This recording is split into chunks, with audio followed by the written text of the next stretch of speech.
Bienvenidos a tu canal Química General en Acción. Mi nombre es Edgar del Carpio y en esta entrega estudiaremos las características estructurales para determinar la fortaleza de una base. Debemos recordar que por definición, según Bronsted-Lowry, una base es una especie que acepta protones y tiene pares de electrones disponibles.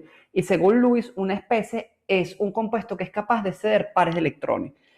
De manera sencilla, las bases inorgánicas más fuertes son todas aquellas de los metales alcalinos, como hidróxido de litio, sodio, potasio, rubidio y cesio, y de los metales alcalino-térreos, solamente la de los metales pesados, como hidróxido de calcio, estroncio y bario. Entonces, una base fuerte es aquella que se ioniza completamente en el medio y incrementa la concentración de iones hidroxilo, mientras que una base débil es aquella que se ioniza parcialmente, el caso del amoníaco en agua, que toma un protón del agua para formar iones amonio e iones hidroxilo, con un pK sub B de 4,75. Ok, las bases orgánicas generalmente son bases débiles y estas tienden a ser aminas. Entonces vamos a ver, centros ácidos presentes en las moléculas orgánicas. En el caso de los ácidos, generalmente los grupos OH que están presentes en ácidos carboxílicos, en fenoles y en alcoholes, aunque debemos recordar que los alcoholes son muy pocos básicos porque para romper el enlace oxígeno-hidrógeno, la base conjugada que se forma al extraer ese protón de un alcohol es un alcoxo, es una base muy fuerte. Por lo tanto, necesito bases muy fuertes para extraer y romper, desprotonar completamente el alcohol. El grupo NH en las iminas, amidas, también puede ser un grupo acídico. Los tioles y el carbono hidrógeno, especialmente cuando tengo los alquinos o protones alfa carbonílicos en hidrocarburos. Y todo esto va a depender de la fortaleza de una base. Mientras que en una base, si en un ácido, disculpen, yo analizaba la estabilidad de una base conjugada, en una base yo voy a analizar la disponibilidad del par de electrones. Entonces los grupos básicos presentes en una molécula generalmente son heteroátomos constituidos por nitrógeno, oxígeno y azufre. Las bases por excelencia son las aminas. Entonces aquí vemos las bases comunes, como les dije anteriormente, de los metales alcalinos son el hidróxido de litio, sodio, potasio, rubidio y cesio, y de los metales alcalino-térreos son el hidróxido de calcio, estroncio y bario. Otros óxidos básicos, como el hidróxido de sodio, calcio y el hidruro de sodio, también tienen a ser bases fuertes no tan comunes. En el caso de las bases débiles de Bronsted-Lowry tenemos el amoníaco, tenemos la piridina y la metilamina. En el tema que vamos a emplear, generalmente las bases que vamos a utilizar son aminas alifáticas y aminas aromáticas, ya sean tipos anilínicas o tipos piridínicas. Ok, en esta lámina que está aquí, tenemos los tipos de aminas que tenemos. Podemos tener una trimetilamina, que es una amina terciaria, de nitrógeno tiene hibridación sp3, una terbutilamina, que es una amina, en este caso tenemos una amina terciaria, en este caso tenemos una amina primaria porque nada más está sustituido por un solo átomo de carbono y tengo dos hidrógenos. Tengo aminas aromáticas o aminas, que son aminas aromáticas tipo anilínicas, como la anilina, el ácido que también 2,4 diaminobenzoico, que sería un compuesto que tendría un compuesto anfótero porque tiene un ácido carboxílico que es capaz de perder un protón o tiene dos grupos aminos que son capaces de protonarse. Y tenemos aminas heterocíclicas como la piridina, el pirrol, la pirrilodina y la piperidina. Entonces, ¿cómo yo mido la fortaleza relativa de una base? Yo la mido en función de una constante de ionización básica, que se escribe de acuerdo a la ley de acción de masas, que tiene que ver con la concentración de los productos elevados a su coeficiente estequiométrico dividido entre la concentración de los reactivos elevados a su coeficiente estequiométrico. Básicamente, de esta ecuación, como ya sabemos, se eliminan las sustancias puras como el agua. El pOH de esta sustancia, que es lo que uno mide directamente en las bases, porque las bases toman un protón y generan iones hidroxilo en el medio, se mide como el menos el logaritmo de la concentración de iones hidroxilo. Entonces, las aminas tienen constante ionización básica, pero para evitar trabajar con números tan pequeños, en el caso de las aminas trabajamos con el pK sub B, que no es más que el menos logaritmo del K sub B. Y mientras más pequeño sea el pK sub B, la amina es más básica, porque la relación es inversa. A mayor K sub B, menor es el pK sub B. Entonces, a menor pK sub B, la amina, el compuesto es más básico. Y en esta tabla se representa, por ejemplo, tenemos la anilina que tiene un pK sub B de 9.4 y si vemos el ion hidroxilo, en este caso tiene un pK sub B de 0, mucho más básico. Aquí vamos a hacer un ejercicio sumamente sencillo. Vamos a tener como ejemplo ordenar estas aminas de acuerdo a su basicidad. Si yo veo, aquí tengo el pirrol. Este compuesto, el átomo de nitrógeno tiene dos pares de electrones, pero estos electrones se deslocalizan por resonancia al anillo aromático. Es decir, si yo tomo, si este nitrógeno se protona, se va a romper la aromaticidad, por lo cual no es energéticamente estable.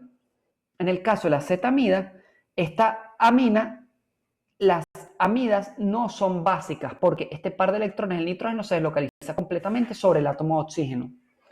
Mientras que la anilina, este par de electrones, a pesar de estar deslocalizado por el anillo aromático por resonancia, va a ser mucho más básico que los demás compuestos. Así que yo tuviera que hacer un orden de basicidad. El más básico sería la anilina, después le vendría el pirrol y por último la amida, la acetamida. Y se puede corroborar con los valores de pK sub B que estoy mostrando a continuación. Entonces, ¿cuál es la relación que existe entre K sub A y K sub B? Esto se puede deducir mediante sencillos equilibrios químicos y básicamente son equilibrios químicos que involucran pares conjugados. Si el amonio sea un protón, forma amoníaco más protones en el medio. Si el amoníaco acepta un protón, forma iones amonio más iones hidroxilo. Si yo realizo distintas sumas de ecuaciones, yo puedo llegar a que la relación de K sub A y K sub B es que el producto de K sub A por K sub B me da K sub W. Y si yo lo llevo a funciones logarítmicas, sería que pK sub A más pK sub B es igual a pK sub W, que es igual a 14. Esta ecuación que está aquí, de pK sub A más pK sub B igual a 14, nada más es válida para soluciones acuosas. Yo puedo hacer una analogía. Si yo quiero saber hacia qué posición se establece este equilibrio, de manera sencilla, si yo tengo esta reacción ácido-base, donde tengo la metilamina que reacciona con el ácido acético, en donde el ácido acético se un protón a la amina, porque este átomo de nitrógeno tiene un par de electrones disponibles, yo puedo analizar ambos ácidos, ambos lados de la molécula. Si yo veo el ácido acético aquí tiene un pK sub A de 475 y aquí la especie, la amina protonada, tiene un pK sub A de 1064.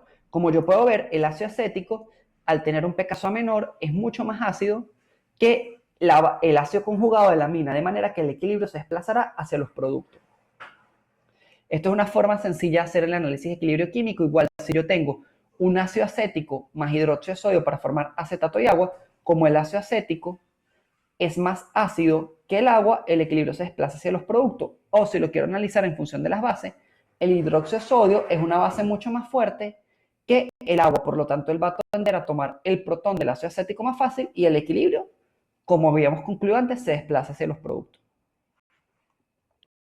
Ok, ¿cuáles son las características estructurales que determinan la fortaleza de una base? Igual que los ácidos, es el tamaño de la base, la hibridación del átomo de nitrógeno, el efecto inductivo y de resonancia, el efecto del solvente, el efecto estérico y los puentes de hidrógeno. Vamos a ver como primer parámetro el tamaño de la base. Si yo comparo el dimetiléter con el disulfuro, yo puedo ver que un par de electrones contenido dentro de un mayor volumen se encuentra más disperso y en consecuencia está menos disponible, es decir, es menos básico.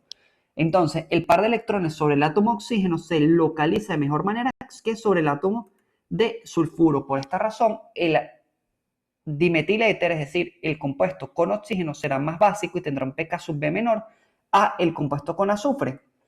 Una cosa que veremos más adelante es que el azufre es un mejor nucleófilo para sustituir reacciones, porque los pares de electrones están más dispersos, es más fácilmente polarizable. Pero esto tiene que ver con el tema de haluros de alquilo disponible en la unidad 4. Entonces, un factor sumamente importante es la hibridación del átomo de nitrógeno. Los átomos de nitrógeno con hibridación sp3 van a ser más básicos a los átomos de nitrógeno con hibridación sp2 y estos a su vez a los átomos de nitrógeno con hibridación sp.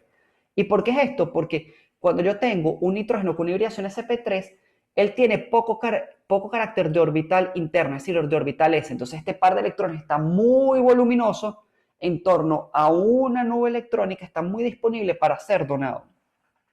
Mientras que si yo tengo un átomo de nitrógeno con hibridación sp, este par de electrones en torno al átomo de nitrógeno, este par de electrones este par de electrones libres va a estar muy inmerso dentro de un orbital interno y no va a ser fácilmente donado. Y esto lo podemos ver si yo analizo este compuesto como la ciclohexilamina, la piperidina. Este compuesto tiene un pK sub B de 2.88, porque este par de electrones tiene una hibridación sp3 en la piperidina y va a ser fácilmente donado. Si analizo la piridina, tiene un pK sub B de 875. Debemos recordar que el par de electrones de la piridina está perpendicular al sistema pi, porque el sistema aromático ya tiene 6 electrones en su nube pi, y este átomo de electrones no se deslocaliza por resonancia en torno al anillo aromático. Mientras que si analizamos ahorita el acetileno, este par de electrones está en un nitrógeno con hibridación sp porque forma un triple enlace y no va a ser fácilmente donado. Es por eso que su pK sub B es de 24. Ok. Un factor muy importante tiene que ver con la resonancia. Si yo quisiera analizar en la guanidina cuál es más básico, el nitrógeno más básico es este que está aquí, unido al doble enlace. Y esto tiende a confundir a muchos estudiantes, porque aquí está operando un efecto de resonancia. Este nitrógeno unido al doble enlace va a recibir este par de electrones que se va a deslocalizar por resonancia, tanto de el nitrógeno ubicado a mi izquierda como el nitrógeno ubicado a mi derecha, y por lo tanto va a formar una carga negativa muy grande que se deslocaliza sobre el átomo de nitrógeno. De igual manera, si yo veo esta estructura en la guanina, de este anillo aromático de 5 miembros, el nitrógeno más básico es este nitrógeno de aquí arriba, porque él recibe por resonancia el par de electrones de este átomo de nitrógeno. Este átomo de nitrógeno es muy poco básico porque él puede perder la carga por resonancia a este átomo de nitrógeno o por resonancia a este átomo de oxígeno. Aquí, este átomo de nitrógeno es básico porque él acepta este par de electrones por resonancia a este grupo NH2, mientras que este nitrógeno es poco básico porque pierde también su par de electrones por resonancia hacia el átomo de oxígeno en este grupo funcional que es una amida. Entonces, ¿cuáles son las características? Bueno, para los medicamentos es sumamente importante la hibridación. Si yo quiero analizar estos dos medicamentos, la licodina, y yo quiero ver cuál nitrógeno es más básico, este nitrógeno es un nitrógeno con una hibridación sp3, es un nitrógeno con hibridación sp3 y es una amina secundaria. Entonces, este compuesto, mientras que este nitrógeno es un nitrógeno con hibridación sp2, yo debería esperar que los nitrógenos con hibridación sp3 serían más básicos que los nitrógenos con hibridación sp2, además que este nitrógeno tiene alrededor grupos alquilos dadores de densidad electrónica por efecto inductivo. Si yo analizo, este nitrógeno tiene un pK sub B de 5,92 y el nitrógeno de la piridina tiene un pK sub B de 10,3, como era lógico. Ahorita, si yo analizo estos tres nitrógenos en el flurazepam, el nitrógeno más básico va a ser el nitrógeno de aquí arriba, porque es una amina terciaria que tiene una hibridación sp3 y tengo tres grupos alquilos dadores de densidad electrónica por efecto inductivo. El segundo nitrógeno más básico va a ser este que está aquí, y el tercer nitrógeno más básico va a ser la amida, porque las amidas tienen basicidad despreciable.